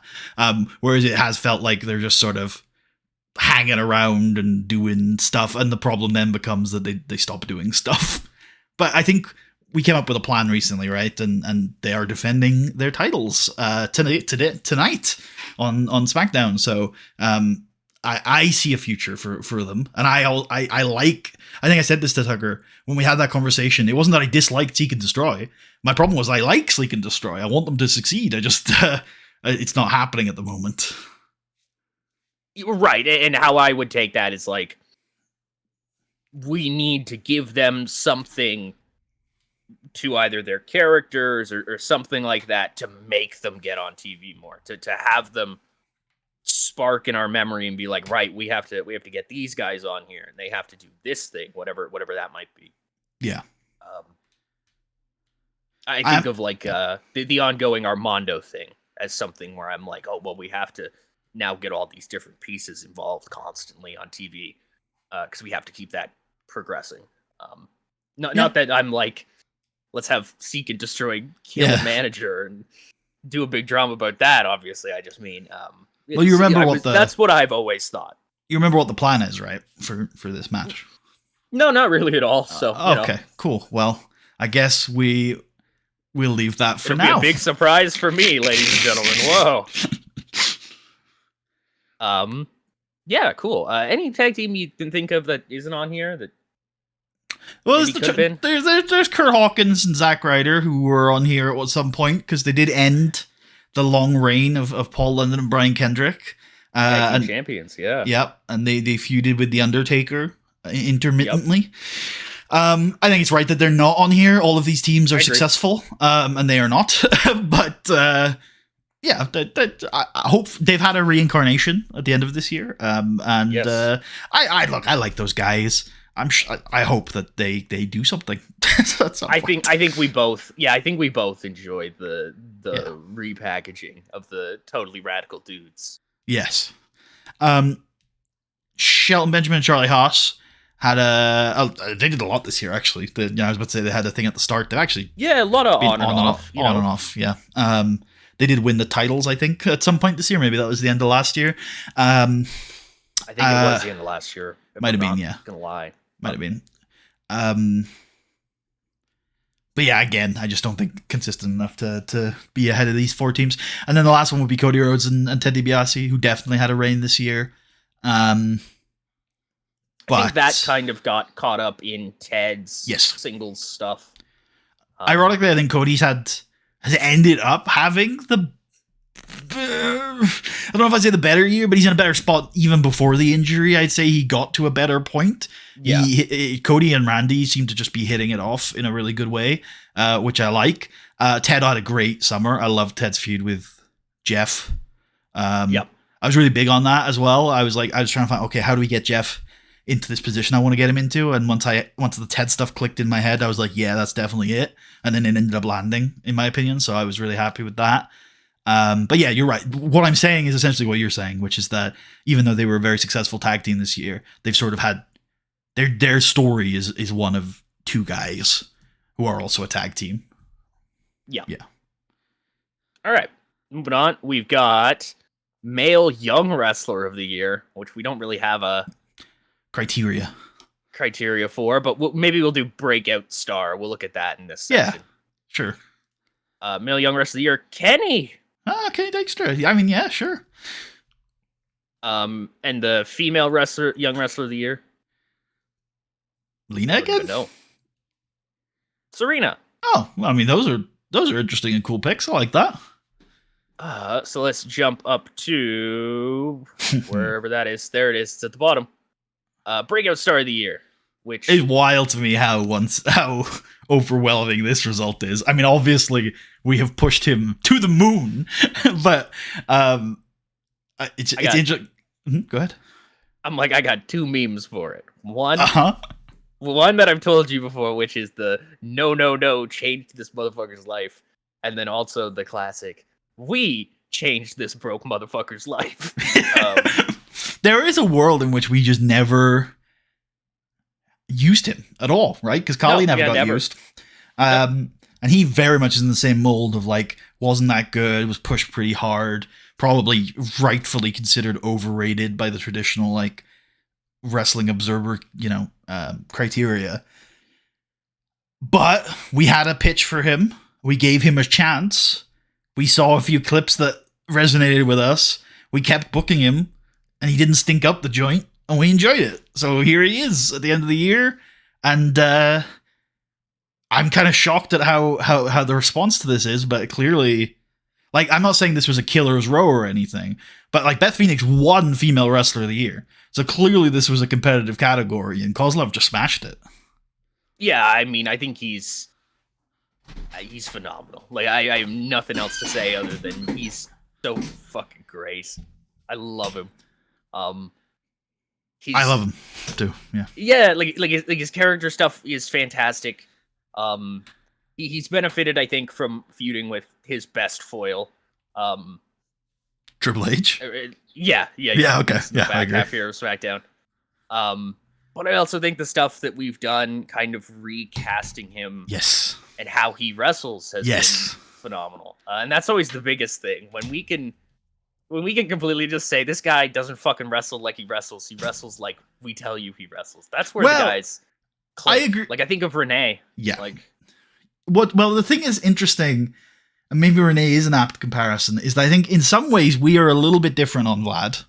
Because to me, I agree that we've done a lot of work in changing the way he wrestles, and I've specifically enjoyed and worked hard on that. However, for me, it's the sense of this is just a natural shift of what he did do in real life. And lots of the things I put into his style are just things he did in real life done slightly differently. And I see, because I know you will look at some of the stuff of him wrestling and be like, oh God, he's awful, right? Whereas for me, I agree it didn't work out so well, but I just see potential there. And I think there is stuff that could have done it. So I don't even necessarily think it's just like we've drastically changed it. It's just like we've focused on the stuff he does well and the stuff that is cool rather than made him work in a WWE style, because I think that's the biggest difference between our in-ring product and the real life one, is that we throw out the WWE style and we just have just all the styles in pro wrestling, basically.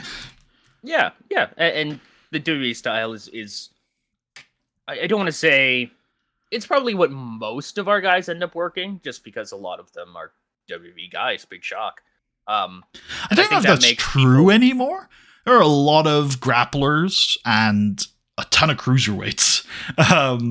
That's fair. That's fair. I like Shelton Benjamin is essentially like a grappler, right? And he's like he's one of our top stars. Batista, we simplified down his moveset. He doesn't do a lot of like rest holds and no.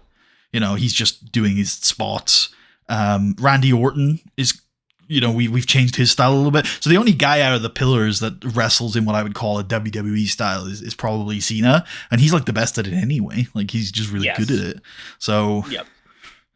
I don't know. I think that we've had this undercurrent of like technical wrestling, which is part of the WWE style, but they always butcher it. But like we've had genuine like amateur wrestling and things like that have really seeped into our. Because I mean, you think about the guys who we've kept, right? Who would have left? Guys like Charlie Haas. We see him as a grappler, whereas guys like Chris Jericho, who you would Jericho, I wouldn't necessarily describe as a massive guy in the WWE style, but yeah, I don't know. Jericho is more an example, and I don't know if that's a good example, but the guys like that have left. It comes to mind, and he left a while ago, but Angle comes to mind as something that's very like, because the WWE would call him I agree with you. But he's not. I was gonna say he's not a. Yeah. Okay. Cool. He came to my mind too, but I didn't say him because in my mind, like Benjamin and Haas have taken a lot of his spots. But I think you're right that like, in the WWE, like there are parts of Angle that aren't in that style. But I do agree with it. I think you're right. I think in general he wrestles in that style for sure. I've seen a little bit of discourse, about that lately, where people have been kind of mentioning that, like, Angle wasn't really all that much of a technician. Really, he's a big spots guy. Like he's a big spots guy, and that's why probably I think his TNA stuff is some of his better stuff, because they just let the chain off him and let him go fucking crazy. But yeah, anyways, that's besides the point. Is there anybody you want to talk about on this list? Or even people that didn't quite make the list, like Santino Marella. I think we both. I think we both know why Kofi is where he is on there. I'm gonna say injury. Is that what you were going for? Okay, cool. Yeah. Cool. Yeah. We would both, I think, hope he would be a lot higher. Yeah. If he had not gotten hurt when he did, which derailed a lot of the stuff that we had kind of thought of him for the back half of the year. I still think, unironically, even if we do all the stuff we had thought of for Kofi Kingston, Kozlov still probably wins this award. He's too based and too fun. Too based, unfortunately. Too based to overcome. I wonder where Kozlov goes from here. I know. That is an excellent question. I know. I have the Mania idea that I still think is good. Yeah, I agree. I think it's good. But I wonder where he goes after that. Be interesting. Because, he's either got to ascend. It's a lot like 2006 Renee, where it's like, okay, we like this guy, but now do we like him enough that he's going to be a regular part of the main event? There is a different path for next year for him, and I think you'd really like it. Okay. I won't say it here, Yeah, but I'll tell you afterwards. I'm interested to hear. Yeah. Because it'll fit. It'll check a lot of boxes that I think we'd like to have checked. Yeah. All right. Drew McIntyre, just briefly, pushed him really hard. I think that initial push was great. I think in retrospect, the Highlanders were a mistake, and we didn't adequately fix that mistake, and he has suffered for that. We both know Drew McIntyre is excellent, and we know he has a future in the company. I do wonder whether he's going to stay on the main roster for much longer, though. Damn. Got him. Smoked him. Do you disagree with any of that? You want to talk about Drew at all? No, I think you're right. I think you're right a little bit. I'm not gonna lie. You gotta figure something out, or maybe we do something early for him. Yep. 3MB. I mean, obviously. Oh shit! Make that man a jobber now. All right, male veteran wrestler of the year. It's got to be Taker. Is this The Undertaker? It's got to be Taker, surely. It is The Undertaker, yes. I don't know if he became a road agent this year, but he's been a road agent not too long. Part of the booking team. You can put a match of the year? Cruiserweight. There won't be a cruiserweight. We have a match of the year. There won't be a cruiserweight. Oh. So. Okay. So. You want to talk about We'll throw this up here. I just want to briefly finish on The Undertaker. He's been great this year. I love The Undertaker. I still find him really hard to book as a full-time wrestler because he just screams special attraction. I imagine you have a very similar experience because you never even remember him as a full-time wrestler. But I think we've got to a reasonable ground. I think, this year's almost been a filler year for him, and yet he has still been on TV pretty much the entire time. I think it's gone well. I hope to continue it. I love that he's a road agent. I love that we've got a universe. I don't even remember what sparked it, but that we consider, Undertaker not being a shitty human being. That's it, yeah. So I love that, our Undertaker, we can see him as like a good person in real life as well, rather than just a guy that I really like. So yeah, I love the Undertaker. Cruiserweight Superstar of the Year. Roderick Strong cleaned the fuck up. Yeah, this was cool, but like really unexpected to me. This is by far the most resounding result. So I probably didn't expect the margins that were there. I maybe expected a little bit more love for Ray, but ultimately I am not shocked. I'm not shocked that Roddy won it. I am shocked that Christian did so badly. If I'm honest, I'm not. Go on. I'd like explain. There was a moment, maybe it was about week 2 or week 3 of his return, where I think he had just won the Cruiserweight title, and we had a conversation that was like, he could either do an interview backstage or not be on TV, and that's when I knew. And I went, oh god, this really isn't a big deal at all. Fuck. Really? Huh. I should have said something at the time. I often do that shit where I'm like, oh man, I should have said something, but I didn't. But I knew at the timing where I was just like, he should be out there talking to his people. He's the big returning king. He's got a belt now.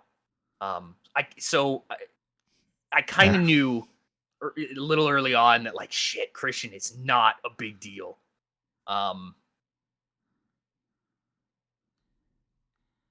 Yeah, that hurts. I remember that. I remember that conversation vaguely. I mean, obviously, it's hard to, it would be easier to have this discussion at the time, but I remember my thinking around that time because I remember that the conversation I remember, or the vibe I remember, was if he's on TV now, he's got to start his next feud, and we weren't ready for that. So I was like, oh, let's kick it down the can until we're ready to start building his next title match. But I seem to. So I also, you got to remember that for me, Christian was like a special attraction thing. Right? So okay. In my head, it's not like it's weaker if he's on TV every week. It's better if he comes out for the big moments and the big matches. But But maybe you're right that meant he was less of a big deal. Again, it's really hard without being there at the time. Someone in the live chat just said that his best feud this year was with Psychosis, which I agree with, and he was the weaker half of that, which I also agree with. I think he was a really good part of that, though. I think him getting divorced in real life was the best thing that happened to him this year in terms of his booking. Yeah, of course, yeah. I think it was the best thing that happened to him in terms of his booking, because I think that had a lot of oomph to it in the feud. That feud would have probably never happened, or certainly wouldn't have been as prominent as it is and was if it weren't for the real life drama happening. Obviously, his future has led to us having conflict recently. So exactly what we're doing with Christian, we're not 100% yet, although I imagine I'm just going to go with your idea. It seemed good. Yeah, I don't know. Tricky. When you say is he a big deal, I mean, I guess my answer was I didn't, probably not. Yeah, and that's okay. We're gonna figure that out. The one thing I was going to say was I think my personal highlight for him this year was a single sentence I gave at the SNME Eclipse show there, where I was like, he whaps Psychosis across the face with a brick. That's my favorite Christian moment of the year, where in my head, Psychosis is on the ground, he's like, no, please, and Christian just goes whap over the face with a fucking brick. It's fucked. I do love that idea of throwing a brick through his windshield popped into my head on that SmackDown. It's so good. You went with it, and obviously that it escalated to the TV special. So that was that's cool. Yeah, that was such a good segment. Yeah, I love that. Yeah, I guess because ultimately outside of Christian, nobody else was ever going to contest Roddy for this year. Ray was constantly doing things this year, constantly taking L's is what he was doing. No, that's true. It was true. Low key, yes. I mean, he was feuding with Psychosis the whole year, unironically, the whole year. The whole year, yeah. Evan Bourne. Yeah, he's just had a year, right? He's great. He's fun. He's very specific. He's being kept out of the cruiserweight title contention, but that meant he got to feud for like Santino and Drew and Finley and people like that. I think he's had a good year. I didn't think he'd be anywhere near this, but that's just because like this wasn't the year where he was a top cruiserweight guy. It would have been better for him had Kofi Kingston not got injured, because that probably would have led to some more prominent positions for him. But it is what it is. I think his match at Survivor Series was good. I think Roddy's an interesting one, because when I think of it, the cruiserweight run this year, I still don't think it was necessarily amazing. But what I loved about Roddy this year, what I really liked doing, was the Undertaker feud. I think that was the cool thing, the thing that really. And what's great about that is it only happened because of the promises thing. Yeah. So. Yeah, the game, emergent gameplay, ladies and gentlemen. Yeah. And then but also partial of that, but also you on a couple of occasions, and this was great, were like, buddy, remember about this promise, I want to use it. And I was like, yep, you're right, but I am going to forget, you need to keep reminding me, and we will put something together. And then you did keep reminding me, and eventually we put something together. So yeah, I think strong example of the game being good and us working well together was that feud, because go ahead. I also think it had a bit of a benefit as well, to where when I thought about it, I'm like, even the IRL version of The Undertaker, I think there's a world where he does indeed see Roderick Strong and goes, yeah, that guy gets it. He's not just doing the flippy flops, you know what I mean? He gets it. So I was really keen on doing that. And I've expressed this in the past.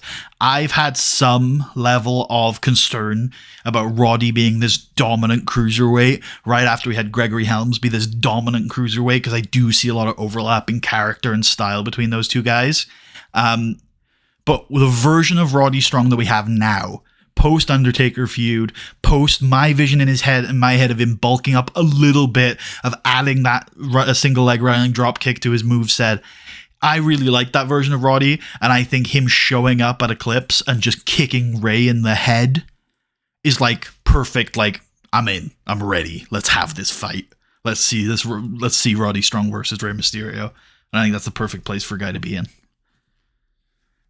So, Ray is the cruiserweight champ. by the Yeah. way. All right, what do we got next? We got match of the year. Yeah. Oh, it's the ladder. It wouldn't be the Mania match because it wouldn't be in the game. Oh, you're right. So our version of that was indeed where is it? The Mania match. I wonder how much of I remember how much of this is apathy vote. They saw the WrestleMania main event and they were like, yeah, sure. Because I think it's really hard to vote on match of the year, right? Obviously, sometimes we describe them. To be fair, we didn't put a lot of our described matches on this, if I'm being completely honest. The only one on there that I sort of remember a really vivid description of is the Last Man Standing there. I think it's really hard to vote on this. Mm-hmm. The Jeff Hardy Edge one doing The Swanton I want to say from as the ladder. well as it. Yeah, but I was gonna say as well as it did because I do think it is that type of thing. Because I was trying to think, I'm like, what even was that match? And then I was like, that's Edge. I never really lost the title, right? I think so, right? Yeah. I never really lost the title. You should. I like that build a lot. I was just like, I'm proud that match is on there That show was really good. Originally, Quarter Century was on the Show of the Year shortlist until Survivor Series happened. Yeah. But yeah, I mean, I remember you had this line when it came off because I think we had been like vaguely back and forth discussing that I had my hesitation about the decision to main event with this instead of Orton Cena, and you had this line where like, oh yeah, we were right to put this one on last. I was like, yeah, I never doubted that this would bang, but I wondered whether or not we had done enough to make it worthy of a Mania main event. I think now with the benefit of hindsight, you know, with how important Chavo is to this series, I'm really glad that it is where it is, and I agree that it's an important match. Like, I think Chavo Guerrero might be the most important wrestler in the series. So, yeah, like if Brand Split was the Cesaro verse, this is the Chavo verse. Like 100%, yeah. Still C-verse, by the way. Weird how that. Anything else you want to say about the matches, really quick here, buddy? Bobby Lashley Chavo's tough because I think it was really important. Really important. I think that feud was good. I think it was landed quite well. I think in general, Chavo's like end of the year turning into more of like a tweener babyface rather than the nasty heel he was for about a year is really good. I understand why it's got low votes though, because like who fucking remembers which match is which in that feud? Probably would have been better to put like one of the Bobby Lashley SNME matches on here, like the DX Triple Threat or the Madison Square Garden Taker match. Regardless, I mean, we were never under any illusions that Bobby Lashley's title reign was about 5-star classics anyway. Real, right? Yeah. All right. We've got Card of the Year, Show of the Year. I think this is gonna be SNME. Oh, Survivor Series. Okay. Survivor Series 08. Holy shit. Okay. And this was is joint bottom for ours. Yeah. Yeah. SummerSlam Moscow won. I know why too. I want to say, there was a lot of suspicious stuff going on with this category. Very unsafe. The most unsafe vote of the list, I would say. Some serious shady stuff going on there that I think the authorities should investigate. Because the first night of voting, WrestleMania 24 was way ahead. And then suddenly, for no reason, when the back half of the voting happened, now Moscow's on top. Are you serious right now? Yeah. No fuck, that's so fucking funny. All I'm saying is very suspicious. Partway through, I clicked into what the joke is, and I'm like, oh fuck, damn, that actually happened too. Oh no. I mean, collusion aside, and election scandals aside. I'm about to say the WWE is a Russian puppet. Everybody, you've heard it here first. I'm sure we did get paid quite a lot of money by the Russian government. Probably. But all that aside, Mania was ahead for quite a while, and it was probably a narrow lead for a lot of it. But Mania was ahead, and it really did look when we were at about the 20-25 vote mark like Mania was going to win. And in the end, SummerSlam ended up winning. I thought SummerSlam was going to win. I think it was a little bit more well received. But I also wouldn't have been that surprised if Mania would have won. And I want to reiterate again, because I've believed this since Mania, and I still believe it, even though I accept, the comments that other people have made. I think that WrestleMania card was incredible. Like, I thought it was, I think it was a really good card from top to bottom. Some really, showcase matches on it. I think the WrestleMania card was, the best WrestleMania card we ever made. I think it was great. What you said, why it won. Go ahead. I know the feeling that I had running SummerSlam. Yeah. It was the vibes peak for this year, I think. Survivor Series was also really good. Yeah. But I feel like that SummerSlam is just ooh. Yeah, I don't know. It just felt really good. That's the Jeff Hardy. That's where Jeff wins, right? Yeah. Yep. We you knew that, but you had doubt for no reason. I did, because I have a terrible memory, and I would have no clue if I was wrong. I think that's also the initial Kozlov stuff all was pointed to there, and the funniest part, I think, is that once we got past that stuff is where I think we've gotten really invested in him. Yes. Because that was initially all of the Kozlov stuff up until SummerSlam was about getting somebody else over. And after SummerSlam, we were like, you know what? Fuck it. Let's get Kozlov over. Yeah. Stairway to Heaven was a good one. I remember that being a fun one. Obviously, It won the match of the year, the main event of Chavo Taker in the ladder match.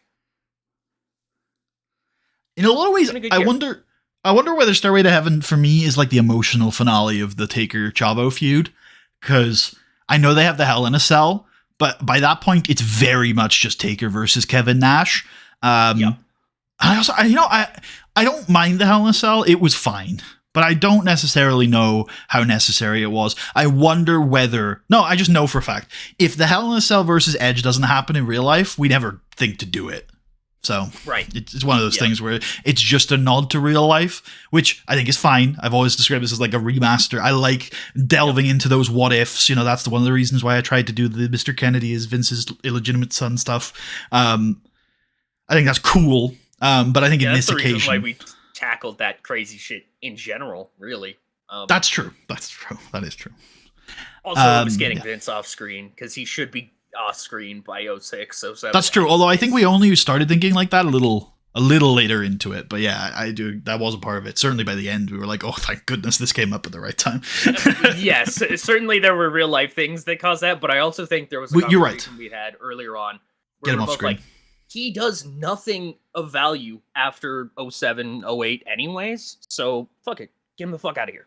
Get him off screen. So sick of it. Yeah, for sure. The Mr. McMahon character had been on screen as a heel for almost a decade at that point. So, we're done. The run's done. Come on. Let's move on from the McMahons as a whole, yeah. Exactly. Okay. Do we have... go ahead. No. What's Do we have any more Slammies categories? Because I feel like we won't get any more Slammies. I don't think we'll have any ties to these categories. Feud of the year. This was a hard one. I'm a little surprised Edge and Orton won so decisively. I mean, I thought it was a great feud. I was really invested in it as well. I don't know. I think I voted for Kevin Nash and The Undertaker. I think I would have voted for Edge Orton. Okay. Do you want to give a brief? I might have voted for Psychosis Ray because that's my shit. That was your baby, yeah. I feel like Edge and Orton was the peak of aggression and hatred in the company of this year. That's true. If there was a moment where I feel like only Psychosis Christian comes close for me. Yeah, I agree. It was the most heated issue of the entire year between two guys who absolutely could not stand each other. Built up. What the fuck was that noise? Oh, I'm glad it wasn't on my end. I was like, what the fuck? Literally, I was like, what the fuck is that? It's my phone vibrating on the desk. It sounded like a duck. Yeah, it was like, meh, meh. And I was like, what the fuck is that noise? I'm like, that's not good, computer. Yeah, I just think it was the peak of the most venom that we had, and people love venom. Must resist the snake joke. Got 3 Briefly, movies. Mr. Kennedy versus Raw was a lot of fun. I understand why it's not higher because, they don't know how consequential it feels to people. That said, I think it's had a massive impact on Raw. But big.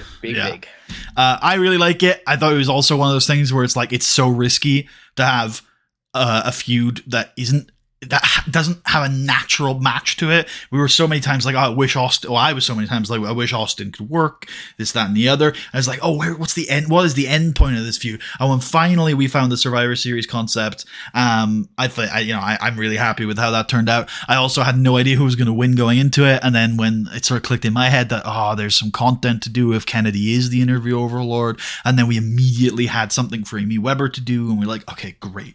This all fits together. And I was really happy with it. But definitely my favorite feud of the year. And I don't think we're going to have enough time to go through the usual, what's our favorite thing to book, most fun. But man, Kevin Nash, fucking hell, Kevin Nash was great this year. And the whole Undertaker Kevin Nash thing was glorious, and I had so much fun with it. And I'm so glad that we did it. And it's another thing where it's like that feud only happens because we're working together, because we're both doing this series. On my end, I wouldn't have ever brought in Kevin Nash, and I definitely wouldn't have kept him around as long as I did. And on your end, I think it wouldn't have looked like it did had I not altered it and changed it and made it into a feud on SmackDown. So I just think it's a perfect example of it couldn't happen without both of us, and it was a ton of fun. Yeah, loved it. Anything else on here that we haven't looked at? We got those 3 done. Tag Team of the Year, Breakout everything. Star. That's all of them. All right. Next year, by the way, I've realized, today, that next year I want to do a vote, because I'm just curious as to which brand the viewers enjoyed more. And now that I know that we're going to get a response, I am curious. So actually, if you've made it this far in the video, folks, leave a comment. One, I just want to know your thoughts. If you voted on the Slammies, just tell us what you voted for and why, and that would be really cool. But also, which brand has been your favorite this year? You want to finish off these in-game awards? We shall. Male Manager of the Year, Shane Helms. That's wild, but okay. I told you. What do you mean? I like Shane Helms as a manager. I know. Yeah, that's from the Millennium stuff. Yep. Female Manager of the Year is the Bash Babe. Let's go. That's awesome. That's the awesome. Bash Babe gone, never forgotten ever. I think he works at Fox now. That's amazing. That's amazing. Yeah. We've got our play-by-play of the year award. It's Jim Ross. He's just got the highest stat, I would imagine. He does. Why? Yeah. Which is why Colorcom will probably be Steve. No, Mick won Mick won the worldwide award, so it's just, no doubt, no surprise. Mick have the best number in the world. Then that's crazy. That would be weird. So maybe it's something else for color. I don't know. Female color commentator Trish Stratus. I knew that would be there. She's the only one we've got. Yep. And then we've got our referee of the year. It's gonna be it's Mahoney. Gonna be Adam. No, it's Jimmy. Who doesn't even work here anymore, does he? No, he does not. Number 1 AEW hater, Jimmy Corderas. I think Jimmy Corderas started the Mania main event. So, there's that. Yes, he did. Yeah. He did. He did not make the run out, though. Charles' bid has failed. Okay, I mean, we've got about 10 minutes, so I'm going to ask you as quickly as you can. Not as quickly as you can. Take your time answering them. We'll see how far we get. What's the most fun thing you've booked this year?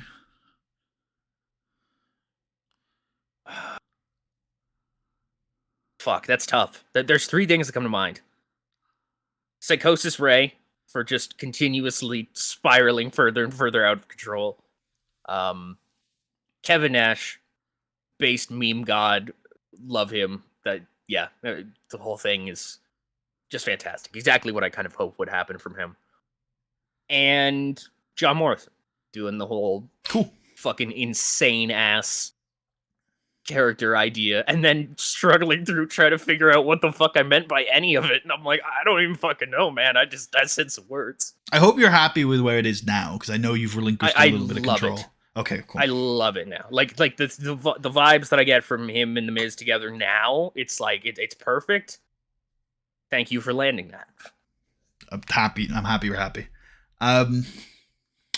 For me, then, I've already talked about Kevin Nash, so I won't talk about it again. I'm really glad you didn't say this next one. Alan Jones this year. Yeah. You were really worried that I was going to get rid of him. And I'll be honest, I was pretty close to getting rid of him. I knew you were. Yeah, for sure. For sure. And then we just found something that we both liked, and we weren't sure if it was going to work. That was somebody in the was it? Chat of a VOD one time where they were like, what did they religious. say? I don't even think they said related. I think they just said like, if you're straight edge society, maybe. Yeah, what happens to the straight edge society? And we were like, we just give it to somebody fucking random. It was like AJ Styles, and we were both like, wait. I think so. I don't think the comment said AJ. If it did, please tell me I'm wrong. If you've made it an hour. Yeah, if you're that guy. This video. Either way, obviously, from that point, we had to be like, okay, how the fuck are we gonna do this? I was also, when he was coming back, I was really into this idea of Roderick Strong and him having a big money fight, and Roddy like doing the John Jones stuff where he's like, hey, how back are you, AJ? You addict or whatever? Like, you know, how long are you gonna be here? And I think, you know, and then AJ slowly descending into this character that we have now, and I like I said, it's been messy and it hasn't always been great, but it's landed and it's come together, and I think he's in a really good spot, and I'm excited for where he's going to go in next year, and it just is one of the most fun things I've gotten to book this year. We talked about Kennedy versus Raw. I think that's been really fun for me to book this year. And then I guess the last thing is a good place to talk about it is we've had back and forth all year about my thing that this year I wanted SmackDown to become the A show. And it, you know, you've had your doubts as to whether it is or not at times. But for me, like the way SmackDown has been, especially since SummerSlam, where we've got these five bona fide main eventers, future Hall of Famers, former world champions, all kind of duking it out to be champion. And then we've got Vladimir Kozlov there too, who's based as fuck. I think very clearly in the sense of SmackDown is where the big boys play.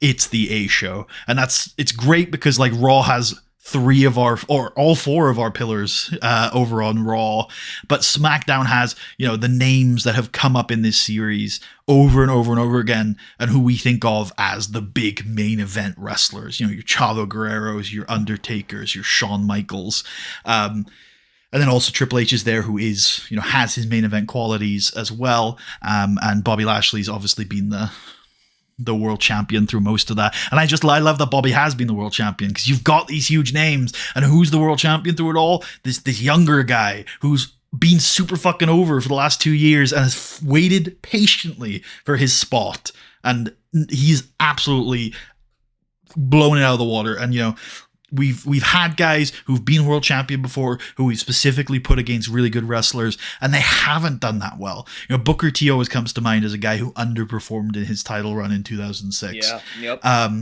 And Bobby Lashley just didn't. Bobby Lashley just showed, and yes, he's fighting the best wrestlers in the world, but that doesn't guarantee success. And I'm just so happy with how SmackDown has been this year. I think it is the A show. I think it is a wrestling show in a sense, but it's not like a North of the Border from the Seaverse, right? It's not a soulless wrestling show. It has so much soul. It still has characters. It still has comedy.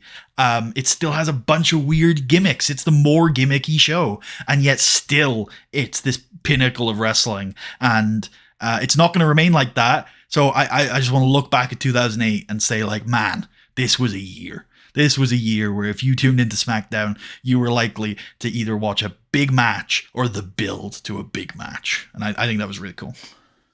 Yeah, really quickly, I had been, for the first, 4 years of this series, I had felt a lot of kinship with SmackDown. It was where almost all my favorite angles took place. It was where I felt like I had the most fun. And the most insane thing ever is that I think in the past 9 months, it's flipped over to Raw. Raw Mm-hmm. kind of all the different little stories that we've gotten to do on Raw, from the Orton Cena thing, moving into Orton Edge, obviously. Yep. Orton DiBiase is the thing that I'm thinking of for this. I really enjoyed that. You might not be thinking this, but here's one big example for you: Tommy Dreamer. That is exactly who I was going to bring up. Oh. Yeah, actually. Tommy Dreamer, who's become a mid-card god. The most feudable man of all time. He's both of honestly us running really- out of people to feud purely because He he's is. done them all. He's fought them all. He's fought Yeah. everybody. I think both us picking one of Doan and Ziggler, or Dykstra and Ziggler, as kind of our guys was a fun thing. I think that was cool. Yeah. I think It's good because I think we both like both those guys, right? So it was Yes, never yes. like a big thing. It was just, yeah, I know what you mean though. Yeah. I think the Jeff Hardy rise, all the stuff that we've been doing with Matt and will continue doing with Matt, wink wink. Yep. There is John Morrison, of course. I know you mentioned him earlier. the John Morrison Miz stuff, the Edge character, which has gone from being a babyface to a heel to where now I don't even know what most people think about Edge. He's just fucking an out there guy. You don't trust him for sure. I think John Cena had a cool time this year feuding with people like Chris Masters, for example, comes to mind. Which has helped make Masters a bigger deal. The Okay, Kennedy feud with the non-wrestlers was fantastic stuff. it's almost a culmination of tag the team- Amy Weber stuff we've been doing all series, right? Yeah. The tag team stuff kind of building into this last section, the who killed Armando Estrada gimmick is fantastic. I'm really fucking with Raw, and just and of course Shelton and Charlie, their whole year kind of being beside each other, against each other, in parallel with each other. What I'm I just think Raw's been one of my favorite that you've just reminded me. One of my favorite feuds that I've booked this year is the triple threat going into Survivor Series, interweaving Edge into the Shelton Charlie feud. I had a blast planning that, and I think it landed really cool as well. And it's given me a new appreciation of a type of character that Edge can be, and I'd like to reuse that where every now and then he's going to poke his nose into somebody else's business. And I think that's really cool. I think the women's division has been stop-start at periods, but I think ultimately we've got a good group over there, and they all kind of do their own thing. I think it's been firing since SummerSlam nonstop, personally. I think I'd agree. Yeah, I'd agree. All right. Well, that brings us very neatly to a good time if you wanna wrap us up. Yeah. So thanks everybody for watching 2008. We're gearing up for another big year in 2009. Just show the credits, Tucker. Yeah, absolutely. Thank you to all these people. We've actually got a new tier 3 patron, but obviously we don't put them on the credits until after one payment cycle, so they'll be on after the Royal Rumble if they stick around. But appreciate all of the current patrons and our future one. Yeah, thank you very much. As always, folks. We'll see you in the new year. Well, we're already in the new year. YouTube will see you at the Royal Rumble. There you go. That's what I meant to say. Bye. Links down below. Bye. Cool. We're out. Cool. I'll get us out of here quickly because I know you're tight on time. But thank you, stream, for hanging out. There are a lot of concurrent viewers today for our standards, so I appreciate that. And all the regular names that I'm seeing in the chat lately. Series seems like we're getting a lot of engagement, and it really does mean a lot to us. Thanks again for the engagement on the forum from myself, from Tucker. Happy New Year, and we will see you for SmackDown tomorrow. Peace out.